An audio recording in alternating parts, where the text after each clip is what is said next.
Tommy adalah seorang anak berumur 12 tahun. Ia adalah seorang anak yang cukup riang dan gemar berbicara.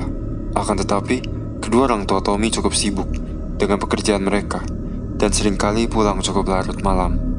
Hal ini sudah sering terjadi saat Tommy masih kecil, sehingga Tommy sudah cukup terbiasa dengan merasa kesepian.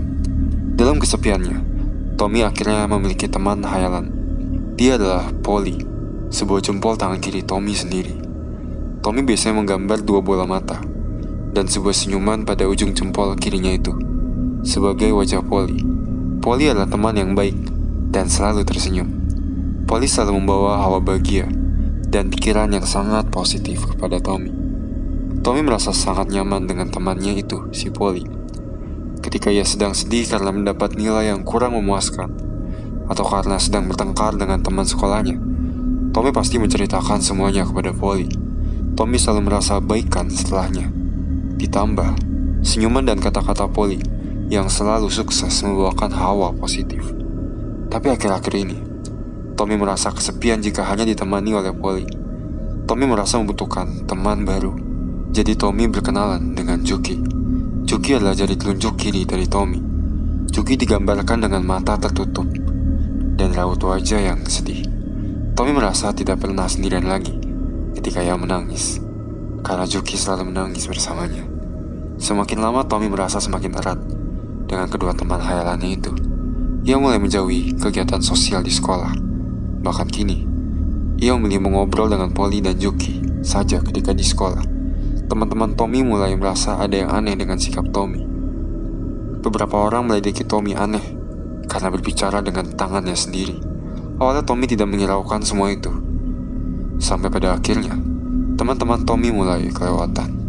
Mereka tidak senang dengan sifat Tommy, tapi menyampaikannya dengan sikap yang cukup berlebihan. Tommy mendapat coretan bertuliskan ejekan padanya di atas meja kelasnya, di beberapa buku catatannya.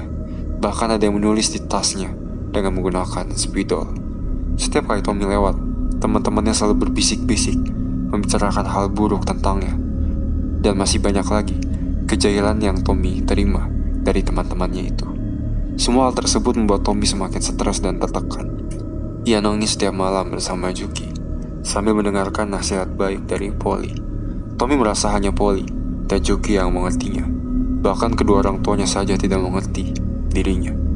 Tommy mulai menambah 3 teman baru, yaitu Ngahi, si jari tengah, Nisi, si jari manis, dan Gingi, si jari kelingking. Mulai sekarang Tommy sudah tidak pernah kesepian lagi.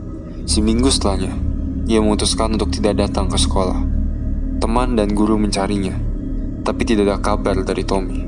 Di hari ke-8 setelah bolos seminggu, ia akhirnya datang kembali ke sekolah. Semua mata tertuju padanya. Bapak guru wali kelas Tommy mempertanyakan mengapa akhir-akhir ini Tommy bolos sekolah tanpa keterangan.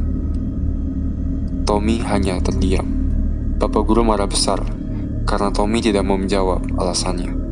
Tommy pun semakin tertekan, dan akhirnya Tommy mengambil pisau dari kantongnya dan melukai beberapa orang temannya sebelum akhirnya pemberontakannya dapat dihentikan oleh sejumlah murid. Orang tua Tommy dipanggil oleh pihak sekolah. Masalah cukup besar, namun akhirnya orang tuanya bisa menyelesaikan permasalahan itu dengan jalur damai. Tommy dikeluarkan dari sekolah. Di rumah, orang tua Tommy cukup kecewa dan memarahi Tommy. Tommy membantah bahwa itu semua adalah salahnya. Tommy mengaku bahwa semua hal itu adalah suruhan dari tangan kirinya. Orang tuanya sudah lelah dan menganggap itu semua adalah omong kosong Tommy yang tidak jelas. Tommy menangis di kamarnya setelah dimarahi besar-besaran, habis-habisan oleh orang tuanya.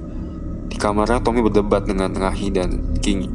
Tommy menganggap kalau mereka berdua adalah biang dari semua ini. Ngahi mengelak kalau semua itu salahnya. Ngahi menyalahkan orang tua Tommy yang terlalu sibuk dengan kerjaan mereka. Ngahi merencanakan untuk membunuh orang tua Tommy karena sejak awal mereka lah yang bersalah. Juki, Nisi, dan Gingi setuju. Polly berusaha menekan keadaan, tapi sepertinya itu semua sudah telat. Tangan kiri Tommy mulai menarik Tommy ke dapur untuk mencari pisau. Tommy berusaha melawan tapi tidak bisa. Tangan kirinya mendekati pisau yang ada di rak lemari bawah. Tapi saat jarak tangan kiri dengan pisau tinggal sejengkal saja, Tommy refleks menggunakan tangan kanannya untuk mengambil pisau dan menusuk tangan kirinya di telapak tangannya. Tommy menangis kesakitan, tapi ia merasa tidak memiliki pilihan lain. Darah bercucuran dari tangan kirinya. Ia menarik pisau itu dan membuat sebuah robekan yang lebar dan dalam di tangan kirinya. Dari garis robekan pisau di tangan kiri Tommy itu, tiba-tiba garis robekan itu bergerak seperti mulut, dan terdengar sebuah suara. Kau pikir bisa membunuh kami dengan itu?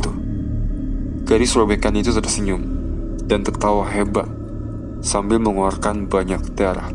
Tommy membeku. Tangan kiri Tommy mengambil pisau itu kembali dan meletakkannya di samping kiri leher Tommy.